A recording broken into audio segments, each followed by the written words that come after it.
Welcome to Bear in Mind, the Brown Psychiatry Podcast, clear, current content about mental health. I am the host, Dr. Tracey Guthrie, Psychiatry Residency Program Director and Co-Editor-in-Chief.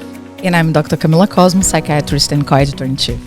And I am Dr. Matthew Howe, a fourth-year psychiatry resident and script editor for today's episode. First, a content warning. In this episode, we will talk about sensitive topics, some of which you may find triggering. Our only purpose is to provide education and information. Our content is not to be considered medical advice. So we're all getting older, and oftentimes it's hard for patients and loved ones to know if someone's forgetfulness is just due to old age. This month, we're going to be discussing Alzheimer's disease, a growing problem that affects a lot of patients and their families in the United States. It turns out that Alzheimer's is the most common cause of age-related memory problems in the world and currently affects 6.7 million people in the U.S. alone, which is expected to double over the next 30 years. Alzheimer's can be a life-altering diagnosis for both patients and families and is associated with significant caregiver stress and burnout. Fortunately, we are learning more about how to diagnose and treat Alzheimer's every day, and there are some new treatments available for early-stage disease that may actually slow disease progression. So today we'll cover a variety of topics about Alzheimer's disease, what it is, who is at risk, how can it be prevented or treated, and what families should expect if a loved one is affected. So to walk us through this topic, we will be talking with Dr. Meghan Riddle, a clinical assistant professor of psychiatry and human behavior at Brown University and the associate director of the Memory and Aging Program at Butler Hospital. Welcome, Dr. Riddle. Thank you for having me. It's great to have you here. I'm excited. Yes, welcome. How common is Alzheimer's and who is at risk, Dr. Riddle? So it's incredibly common and it's a significant public health issue. So as you mentioned in the introduction, almost 6.7 million Americans are impacted by Alzheimer's disease, millions of people worldwide. For Rhode Island specifically, it's about 24,000. The Alzheimer's Association publishes a facts and figures document annually that's updated, and it's going to be a growing problem as people continue to age. The most common risk factors for Alzheimer's disease is age. Mm-hmm. So the longer you live, the more likely you are to develop Alzheimer's disease. And there's some other significant risk factors as well that we can talk about today. That's good. And how can we differentiate between normal forgetfulness and Alzheimer's disease? So that's a great question. And oftentimes it's a very subtle difference. So, I think about and what I often describe with patients is, if you've noticed a change in your daily activities, so you're needing more assistance with things that you used to be able to do, one of the most common presenting symptoms that people come to us with were short-term memory difficulties. And so you often hear that we're asking the same questions over and over again, needing more support and assistance.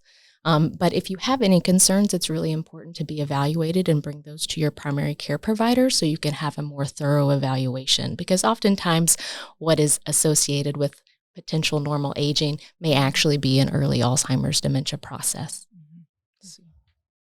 So can Alzheimer's be prevented? And if yes, how? So, kind of going back to risk factors, there are certain risk factors that we can't do anything about. I talked about old age. Another risk factor is genetics. So particularly there's a gene called the ApoE gene, and it's the ApoE4 gene that conveys a higher risk of developing Alzheimer's disease. And then family history, particularly if you have a first-degree relative with Alzheimer's disease, that will convey a higher risk. There are other modifiable risk factors, so things that you can impact, and there's a lot of research going into some of these preventative measures, particularly lifestyle modification. A common thing that we talk about is what protects your heart, protects your brain. And so oftentimes we talk about things like physical exercise. So you don't want a sedentary lifestyle. You want to be physically active, not smoking. So eliminating some of those toxins as well as minimizing alcohol use. Being socially and emotionally engaged, so having a close network of friends, challenging your intellect, being stimulated in the community, and then also managing your medical comorbidities, so things like high blood pressure, high cholesterol, diabetes. These are all things that can impact your cardiovascular risk that we know also impact your cerebrovascular risk as well. What should someone do if they're worried that they or a loved one might have Alzheimer's? And a lot of people want to know, is there a test for Alzheimer's disease? Yeah, so it's a good question. It's a very long answer. And so if you do have concerns, initially the first step should be bringing those to a provider that you trust. So for most people, that's your primary care doctor. They will often do kind of an initial workup. So things that include a physical exam, potentially some short memory testing in the office. They can also order lab work and occasionally some additional brain imaging, particularly something called an MRI that looks at the structure of the brain. Depending on the results of those tests, they might be concerned that you need a more specialized workup, and that's when you may come to me or others like me. So in subspecialty clinics, either focused on geriatric psychiatry or neurology. We're lucky here at Butler to have the memory and aging program, and that's really what we specialize in, is early diagnosis and treatment of Alzheimer's disease. And at that point, you might have some more in-depth testing. So there's something called neuropsychological testing that is a longer cognitive test that looks at different parts of memory, things like language, attention, executive function, so higher order processing, and is really good at teasing apart what is an abnormal pattern of changes in memory and thinking versus what might be normal aging or a result of other concerns that impact your cognitive health, things like depression, anxiety, or even things like polypharmacy, taking too many medications and interactions. Mm-hmm. The structural imaging that I talked about, the brain MRI, that's available clinically, meaning that your doctor could order it, we could order it here, and it would be covered by your insurance. That gives us information about the structure of your brain. So sometimes in an early Alzheimer's disease process, we can see shrinking. It's also called atrophy of certain parts of the brain, and that would show up on an MRI that we could review together. It also shows some of those cerebrovascular changes. So any history of strokes, you want to rule out any other causes of memory trouble. And there can be very common in people that have high blood pressure and high cholesterol. So again, things that interrupt the way your brain is able to communicate. Mm-hmm. Then there are some other subspecialty tests. So particularly in a research environment, there's a certain type of brain imaging called a PET scan. And that uses a radio tracer, meaning that you would get injected with a certain marker that looks for certain proteins that we know to be associated with Alzheimer's disease. Mm-hmm. So the two primary proteins that we know to be involved in Alzheimer's disease are a protein called beta amyloid. Mm-hmm. You may have heard of amyloid plaques. And then also something called tau tangles, particularly phosphorylated tau. And research has developed these specialized scans to look and see, is your brain building up these proteins?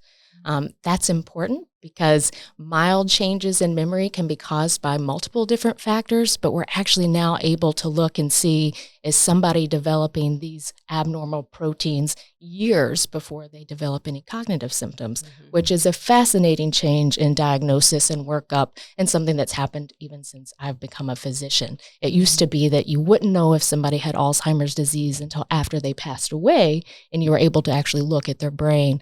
And now, thanks to advancements in science, we're able to see and give people diagnosis much earlier, which then impacts their ability to gain access to treatment, whether through clinical trials or available medications, and certainly make changes to some of those modifiable risk factors that we talked about earlier. Mm-hmm. In talking about diagnosis, what should patients and families do once a diagnosis of Alzheimer's is made?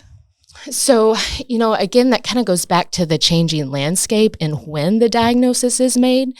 So for a long time, people weren't coming to the clinic to get assessed until changes in the memory and function were much more advanced. And so oftentimes people are diagnosed in a more advanced stage of memory impairment. Now, thanks to changes in diagnostics, the imaging that I talked about, as well as some other additional testing, people can be diagnosed much earlier when the changes are only mild. And so I think about a diagnosis of Alzheimer's disease as on a continuum.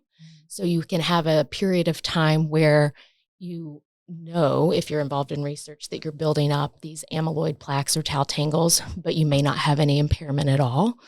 So that is a preclinical phase. There's another phase called mild cognitive impairment, and that can be due to Alzheimer's disease based on some of those biomarkers. But mild cognitive impairment can also be related to other things that might potentially be reversible, things like untreated depression and anxiety, poor sleep, polypharmacy, and that's why it's important to get access to, a workup, because some of that can revert back to normal cognition. And then there's something where you would advance to more of a dementia stage. And so I often get asked, what's the difference between dementia and Alzheimer's disease? And so dementia is an umbrella term. And so there can be many different causes of dementia. All that means is that your change in memory and cognition actually impacts your daily functioning. Alzheimer's disease is the most common cause of dementia. There are other causes as well. But that when you start to, gain that diagnosis, that helps in terms of family support, gives you a chance to make changes to your lifestyle to help prevent progression. The recent study showed that actually up to 40% of dementia could be postponed by making modifiable changes to your lifestyle, which is, again, earlier you're diagnosed, the more opportunity you have to preserve your quality of life. So in terms of getting engaged in care and what to do, an early diagnosis is still filled with hope. I think, for a long time, people would hear Alzheimer's disease and think, okay, so there's nothing I can do now. And they kind of pivot towards planning for the future. And while that's still very important, what I do want to convey today is the field is rapidly changing and people are having access to treatment that may impact their daily cognition and functioning to make a difference in the underlying pathology of the disease. And so it's a hope mission now.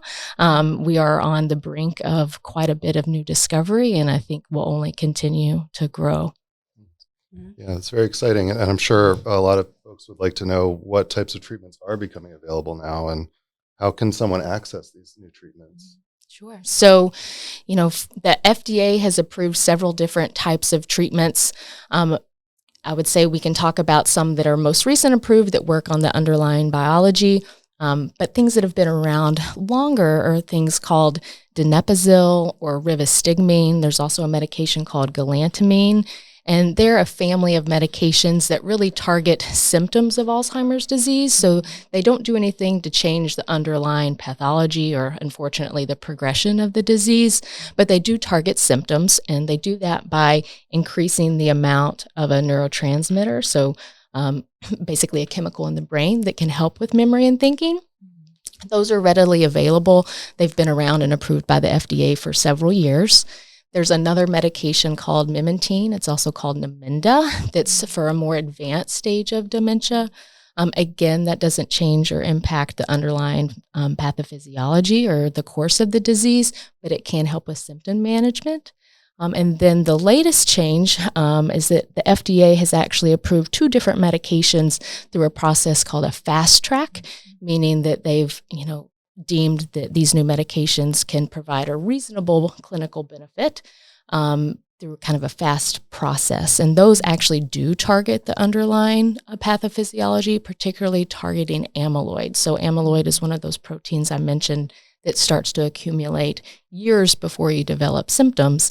And these medications target amyloid to remove that in the hope that that would preserve current cognition and prevent progression of the disease. Yeah. And so how can someone go about getting onto these medications? So previously, up until the last year, the only way anyone would have access to these medications is through clinical research trials. So at the Memory and Aging program at Butler, we're actively enrolling in trials that target anti-amyloid and anti-tau. But through a research study, you have the option of potentially receiving a placebo, meaning you might get the active medication, but you may also not. Right now, because they've been FDA fast-tracked, technically that they could be available clinically, meaning that a doctor could provide a prescription. But as of now, Center for Medicare and Medicaid Services are not covering these medications, which, as you can imagine, poses a significant financial burden for individuals. And then for these particular types of medications, as they remove amyloid from your brain, it can cause leaking of your vessels. And this is a significant side effect and a need for close safety monitoring. And so it also really depends on where you're going to get access to treatment, making sure that whoever's providing these medications has the ability to safely monitor individuals, and that isn't clearly fleshed out yet. So as of now, it's really mainly through clinical trials who have strict parameters on safety guidelines to make sure that those that receive the drugs are safe and well cared for. So I know you mentioned a lot about lifestyle changes, and I know that can't be understated. That's an impressive percentage of 40%. Change can occur in 40% of people who make lifestyle changes. I wanted to ask a question about what we should say to families who are currently dealing. That they currently have someone with the diagnosis of Alzheimer's. In your experience with patients and families, what are the big issues that come up that it would be helpful for families to know in advance to prepare for? How should they be prepared? What should they know? If they're in this situation now, they have someone with this diagnosis, there is symptomatology already happening. What are you seeing? What would you advise them to do? Sure. So, unfortunately, Alzheimer's is a progressive disease, which means that it will get worse over time. And so initially, while it may start with more difficulty with short-term memory or problem solving and judgment, that can progress to more advanced problems that require more assistance and supervision with something called activities of daily living. So meaning that somebody's going to need more assistance with things like, bill pay. People can be vulnerable financially. So oftentimes we hear that people are, writing checks or have money unaccounted for. So family providing additional supervision for that is very important. We also talk about medication oversight and management. So oftentimes recommend that people use a pill box to make it easier to remember to take their medications appropriately and on time. That can be an area of safety concern for people with early cognitive impairment, getting confused and missing important medications for their daily life. Driving is another big safety concern, and frankly, one that can become a point of contention for a lot of people. And really the way we phrase that is, having essentially we call driving retirement, having someone, a loved one that you trust, ride with you, keep an eye on how things are going. We generally start by scaling back from, don't drive on, the highway, stay away from 95, stick to kind of close, familiar areas at lower speeds, have some additional supervision. And then, there is the option of having an occupational therapist perform a driving test, which is available. That's both a written test as well as a street test to have kind of an objective person assess your safety on the road. For some people, they recognize that they're having cognitive change and they are very willing to release their keys. For other people, it really is kind of a lifeline to autonomy and independence and is an enormous challenge and not to be understated, particularly in more urban areas where there are other modes of transportation available. But certainly compared to a rural area, it can really be isolating to not have access to transportation. And so those are kind of the few key areas initially that we pay attention to, but also caregiver distress, caregiver burden. So the Alzheimer's Association has identified about 11 million people in terms of kind of caregiver hours, which amounts to billions of dollars a year in basically unpaid caregiving. And so this, as you can imagine, impacts their daily lives. So typically caregivers are a family member. So whether it's a spouse or a child, they're providing both assistance with some of those, higher level bill pays and supervision, but also can be significant hands-on care, whether that's bathing, dressing, toileting. We often talk about how it can be a significant change in role and relationship, going from spouse to caregiver. And that comes with it grief and loss, losing your companion, losing your confidant. And I think there's something in dementia that we talk about called kind of anticipatory grief. So you're already grieving the loss of your loved one while they're still physically present, but so much has changed that, honestly, I follow people from their diagnosis until their passing. And there's always a point in care where actually the family and the loved one becomes the person that I see and actually intervene with the most because it's impacting their daily life so significantly. There's a lot of research around what that does to a caregiver's health. People are at a high risk of depression, of burnout. There's a lot of guilt that can come around that. There's also, in conversation, people will experience almost a relief when a loved one passes because, of what that does and what it has done. And so making sure we address that we name it, that we normalize it.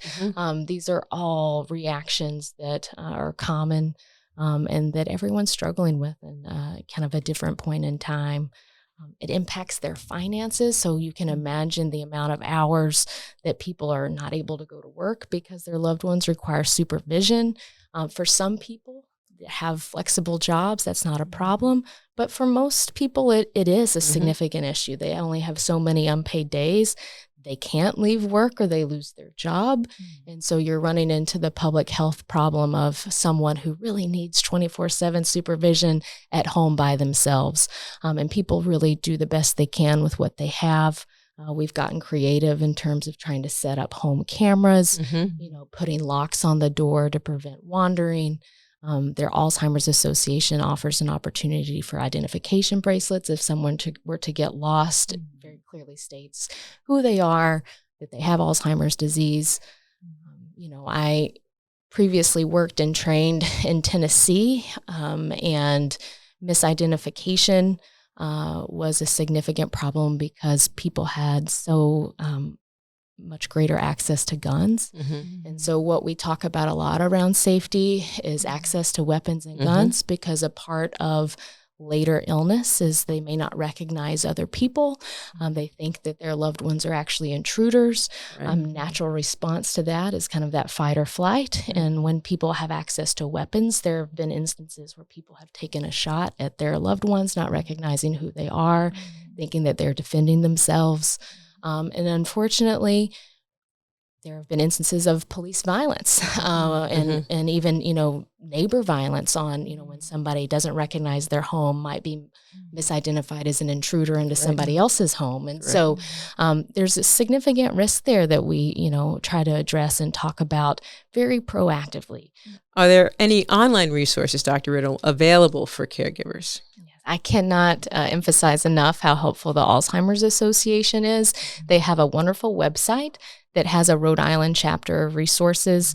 June is actually Alzheimer's Disease and Brain Awareness Month. And so there are many activities, both in person and virtual, throughout the month that people can access, both in related to kind of caregiver support, education, and resources, but also just to kind of help walk through and educate the journey on what's available and what's available locally. The Office of Healthy Aging in Rhode Island is another wonderful resource that many people may not be aware of. Again, all accessed online. And really, it's kind of a, choose your own adventure, find what is most pertinent to you. I tell people all the time that go through, look around, make yourself familiar with the website. There will be some things that apply to you and others that may not, but it is a wealth of information there. And then there's the Rhode Island Caregiver Alliance specifically.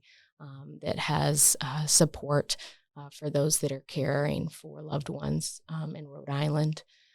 There's, a lot of policies. So there's a state plan in Rhode Island as well. So people being proactive on how to make Rhode Island a dementia-friendly state and be thoughtful about policies and plans and organizations working together.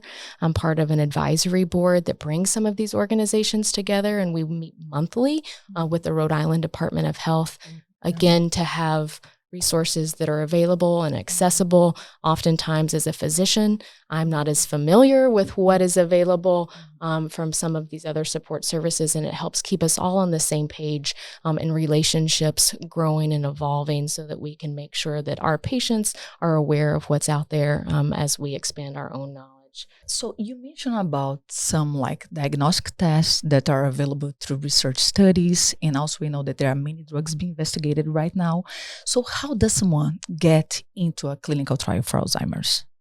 So in Rhode Island is tiny but mighty, particularly related to Alzheimer's disease research. So There's the Memory and Aging program here at Butler, which we have multiple active studies going on right now looking at Alzheimer's disease and related dementias. Individuals can go on clinicaltrials.gov, and you can actually search by what you're looking for to see what clinical trials are enrolling. Lifespan also has a memory specialty clinic that has clinical trials and clinical care.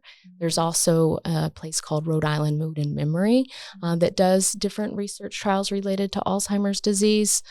Butler itself has something called a registry, which you can go online and sign up for.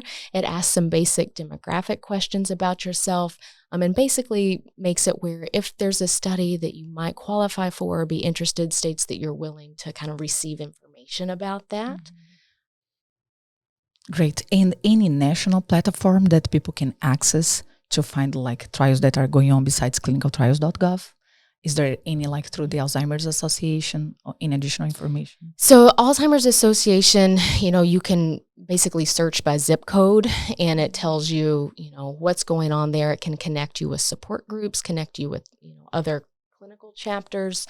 Clinicaltrials.gov, most people, have their studies registered there, and that way you can see what's actively enrolling. We've talked some about clinical trials in terms of investigational medication, but there are also trials that are observational. And so for a lot of people, putting themselves out there to receive an investigational medicine is scary and just not as comfortable, particularly people who are new to research. We're part of longitudinal studies that are observational over time that involve data sharing here in Rhode Island. And so there can be things in terms of basic neuroimaging. So we mentioned earlier some of these specialized brain scans. People can get access to those scans as well as the results of those scans by participating in these research studies, and they are international. And so the idea is that as we collect information over time, that's going to help shape how we intervene with this disease and when we intervene with this disease. It's also worth noting that there are studies for people that are unimpaired cognitively, meaning that they haven't noticed any changes so far, but they either have a family history or they're concerned and can enter into research in that way. We're part of a trial called the AHEAD trial that looks at one of these anti-amyloid medications called lecanemab for people that are cognitively normal, meaning they don't have any changes cognitively, but based on access to these specialized scans, we know that they're at risk because they're accumulating amyloid or they have a genetic risk factor, that ApoE4 gene. And so the idea is if we give you this drug to remove amyloid before you have any symptoms, could we prevent you from ever getting Alzheimer's disease? And this is the change in the field now is, I mentioned being kind of on the brink of something because we're finally getting some results after years that by impacting certain targets, we can separate people and help preserve their quality of life and function, help delay the progression. I would assume, just like other chronic diseases, that it's going to be more than anti-amyloid or anti-tau. It's going to take a multi-pronged approach. Kind of the next phase of investigation is, well, how do we target, precision medicine? How do we identify who is best suited for what types of treatment, when to give them those treatments, how long must somebody stay on that treatment? And that is kind of the next steps for the future. So I just wanted to go back and specifically talk about any like local resources for families and patients in Rhode Island. Can you think of anything that is, potentially you'd recommend for people to check out? So, I think a place to start is honestly with your primary care providers. Oftentimes there's case management built in. We have a social worker in our clinic that can help connect individuals to some of these other services that I mentioned through the Office of Healthy Aging, as well as the Alzheimer's Association. There's a wonderful program in Rhode Island called CareLink that has received grant funding and that we work with very closely, and that they send occupational therapists or speech language pathologists actually to the home. And because it's a grant fund, it's free to the individuals. They're able to do assessments. There's a type of approach called skills to care. So they're working with the care provider in the home, teaching them ways, how do you change communication? How do you change the environment within your home? It can be something as simple as removing rugs that are tripping hazards, adding safety kind of supports like a shower bar, making the home more accessible, to, basically changing your language, how you communicate, how to respond to someone when they're asking the same question over and over again. What's a helpful response? What tends to be more distressing? Really some basic education to help with the level of safety, but also distress in the home for the caregiver as well as the person living with dementia. So going back to prevention, could you describe some more specific tips that you have around prevention? You mentioned about lifestyle changes, but also I'm wondering about sleep apnea and anything else about substance abuse or cognitive stimulation, anything else that you could recommend to our listeners? So, I think for going back to why early diagnosis is important, this is really why, is that it gives people an opportunity to intervene. I think we all know that we should, it's not a novel phenomenon that we should eat healthy and not smoke, but actually seeing that it moves some of these markers, particularly around chronic health conditions. So having a close control over your blood pressure, your cholesterol, your blood sugar, ways to impact that being, physical activity, not having a sedentary lifestyle. There's research looking at midlife obesity as a significant risk factor for development of Alzheimer's disease. I think in terms of a social stimulation and emotional connection, we really saw the impact on older adults with COVID, and not even just older adults, all of us, how having, losing access to our social support, becoming more isolated and withdrawn, what that did to our overall health and well-being, and how important these social connections are. There's senior centers in Rhode Island that are an incredible resource, as well as adult health centers or adult daycares where people can go and get supervised stimulation and relationship building. There's a lot of hesitancy around things like assisted living, but actually what we found is that when people transition to assisted living, because they have peers and friends and activities and are engaged, people's mental health improves quite a bit. Right. And while it's certainly, I don't want to minimize the difficulty of leaving your home and an environment you're familiar with, there are some benefits that are untapped. And so a nice kind of toe in the water to that is to attend some day programming to get people used to participating in these skills. Certainly lifelong education, so challenging your mind. We know that higher education is also protective. It builds up cognitive resilience. You don't have to learn to speak another language. It can be something as simple as learning a new hobby. But staying engaged and challenge yourself is incredibly important. There's also disparities when they look at prevalence research related to gender. So women, 1 in 5 women are impacted by Alzheimer's disease, roughly 1 in 10 men. There are different suspicions around that. Is that a survival bias? Is that the women are living longer and it's actually age that's more important? Is it hormonal? Is it opportunity? So we know that, people that have access to occupation earlier, which certainly that has changed for women over the last few decades. It's more protective if they're engaged in an occupation, and again, around challenge and cognitive stimulation. There's also a race disparity. And so Black older adults are 2 times as more likely to develop Alzheimer's disease. Hispanic older adults are 1.5 times as likely to develop Alzheimer's disease compared to white older adults.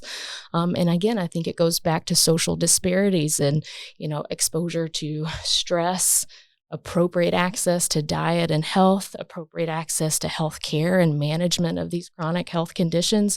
Again, the importance of how these risk factors are modifiable and making sure that everyone has equal access and emphasis on this care to make a difference for their lives.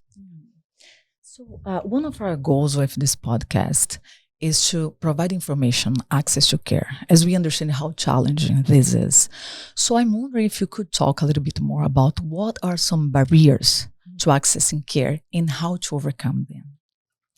So, it's not just barriers to access to care in Alzheimer's disease. I think it's barriers to access to care in health, whether that is, again, going back to some social disparities, whether it's, we think about research, the atrocities that were performed in a research environment, people are very hesitant and skeptical, and for good reason.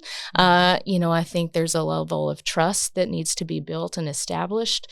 I'm thinking about the idea of actually going into communities and developing relationships over time being the most impactful. I think, what we've talked about in the Memory and Aging program is, you can't say, come to us and we have all these tools and trials that we can give to you, but actually going into showing that you care about the citizens of your state, building relationships, offering things and services, making sure that challenges to access of care like transportation, hours of operation, not everyone can get there 9 to 5. Going back to transportation challenges of, you can't tell somebody they can't drive anymore, but also expect them to be at your appointment at 3 p.m. There are a lot of areas that, I think even with COVID, just kind of the explosion of virtual care and how we can use that mobile access for lab draw, that the CareLink program that I mentioned, just what a difference it makes to send someone to the home and see how someone is living. That makes a practical difference in an everyday life. And so, yes, access to medications is one thing, access to trial is another thing, but from a practical safety daily standpoint, making sure that we're doing all that we can and thinking outside the box of how to bring care to other people, how to reach other people, I think is a very high priority. This is making me think back to some of these newer treatments that we were talking about and, how much monitoring they'll require and how much care and quality care that they'll require to administer them safely. So I'm wondering, how do you kind of address concerns about safety with these newer treatments and kind of balance that with access? Yeah, so it's a new frontier and is a significant issue. So last summer when aducanumab first got FDA fast-tracked, we were the first program clinically to prescribe aducanumab and felt comfortable doing so because we had been part of the clinical trials for so long. And are fortunate to be part of a research enterprise and a care enterprise within Rhode Island where people do have access to regularly scheduled imaging, care. There's a stroke service that if something were to go wrong, people could get, evaluated. Having that be here made it a bit easier to make that transition. But then you think about disparity in, okay, well, this is an urban environment, an academic environment, people that have specialized training and exposure. I'm from Kentucky. I would not feel comfortable, frankly, in certain parts of Kentucky for people to be on these treatments, knowing how far it would be to travel to get care or even, have access to different types of imaging or specialty support. And I think part of rolling out access to these medications is that has to be a primary concern.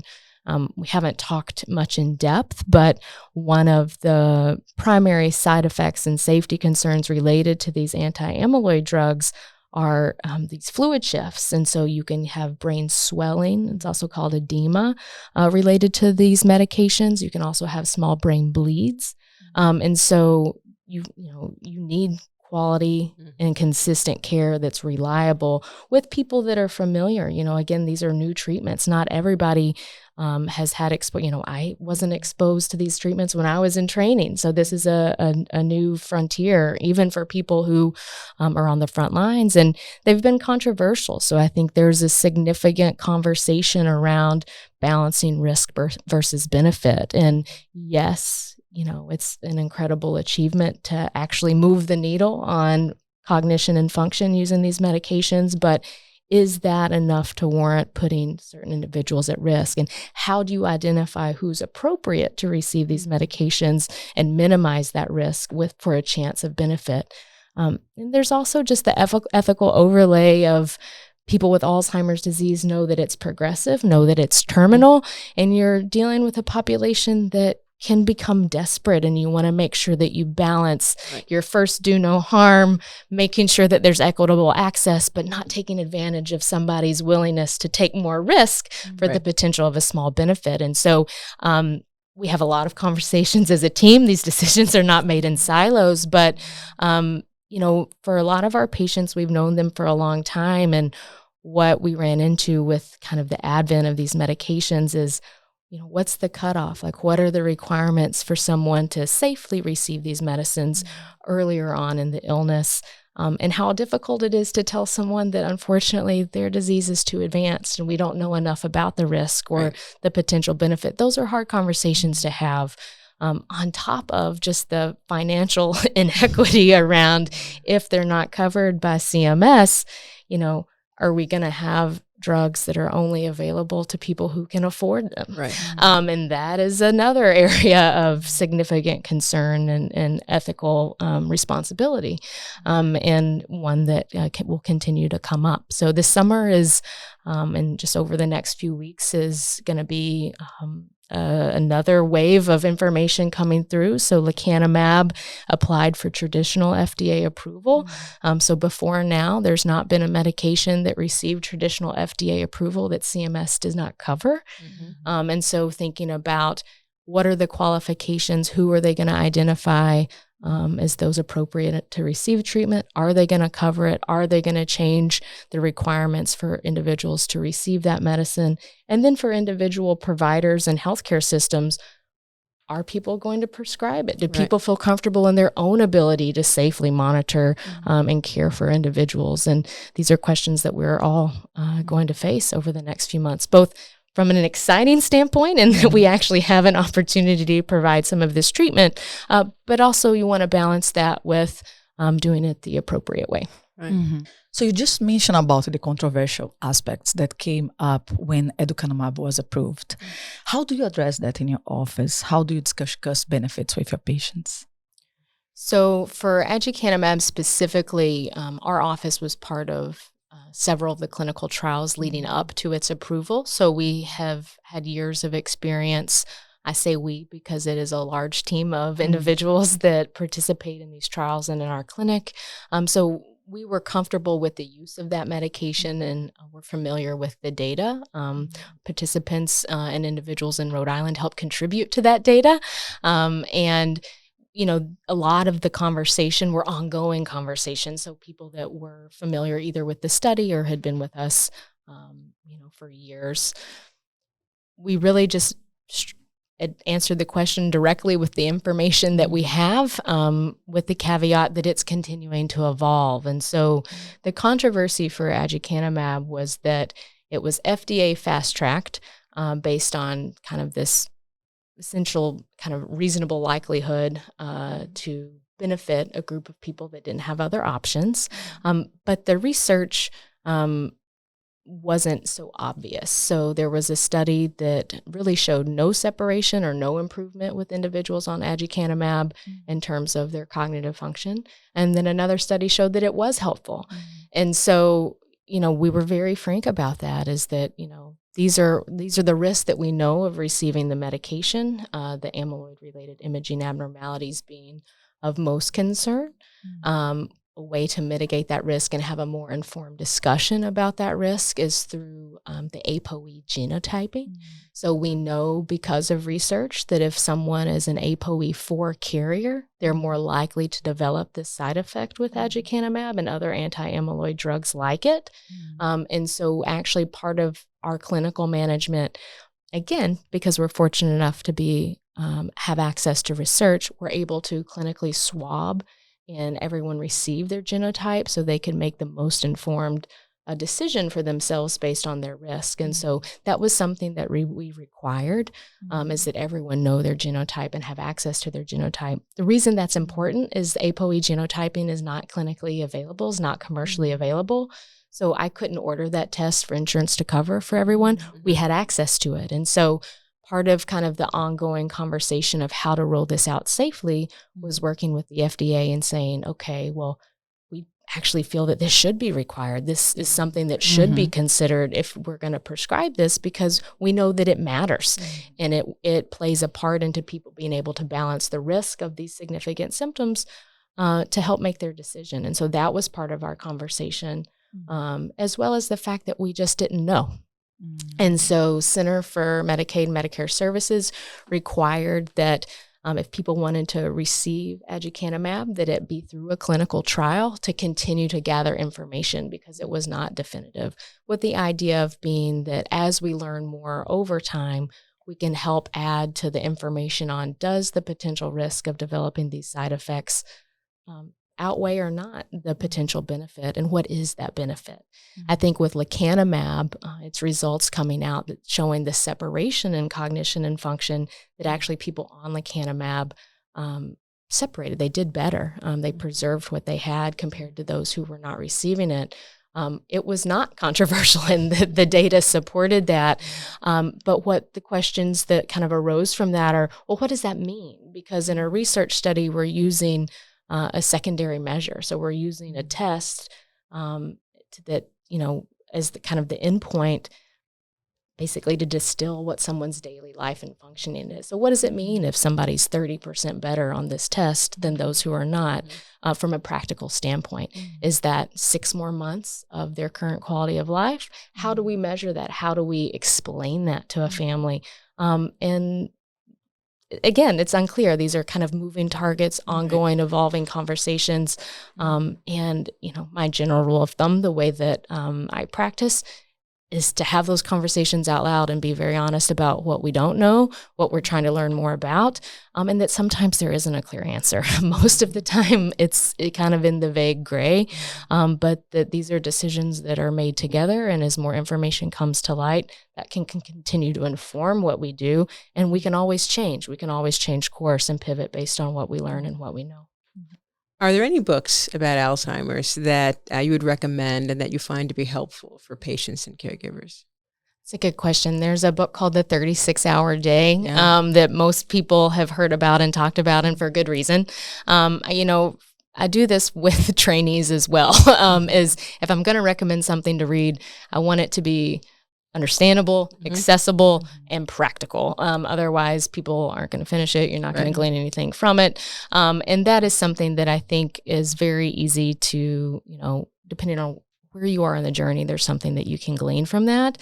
And it can grow with you on the journey. So, and I feel that way about the Alzheimer's Association website as well. So while it's not kind of a book or a written resource, there's so much information, again, that is short, digestible, and you can access it when you're ready and when it's applicable, and it also helps you plan for the future. Yeah, thank you so much for that information about the amyloid lowering treatments, and I think that there's been a lot in the news about those, but what other kind of studies are going on now that you think people should be aware of? Are there other drugs coming out, other things that are really exciting? Absolutely. And, to your point, a lot of emphasis has been put on these. And I think it's just the excitement in the field, the fact that so much energy, funding, frankly, intelligence has been poured into this. People coming at this from multiple points of view. But yes, anti-amyloid is one piece of a very large puzzle. We've talked about research around some of the modifiable risk factors. There are several lifestyle prevention studies that are taking place, again, looking at how do we intervene early. In terms of other clinical trials, there are trials currently enrolling looking at anti-tau medications as well. So tau is the other protein that's involved in Alzheimer's disease. Here at Brown, there's a study called Line AD that we partner with Dr. Sedevi, looking at repurposing a medication that's actually already FDA approved for HIV called Emtreva, to see, can we use a medicine that's already readily available and repurpose it to target neuroinflammation. And so brain inflammation, we know, is, again, a significant contributor to decline. And if we kind of make an impact and a run at it, is there another way that we can address and help people's quality of life? Excellent. Thank you so much, Dr. Riddle. This was extremely helpful. It was great talking to you. Now, a take-home message to bear in mind. When it comes to Alzheimer's disease, it's important to remember how crucial early detection and diagnosis are. By recognizing the signs and symptoms early on, we can take action and provide the necessary support and treatment. As we discussed, early intervention can help slow the progression of the disease and improve the quality of life for patients and caregivers. We also want to stress the importance of research and clinical trials in finding new treatments for Alzheimer's. Finally, if you're a caregiver, it's also essential to take care of yourself and ask for help. We still have much to learn about this disease, but there is hope for the future.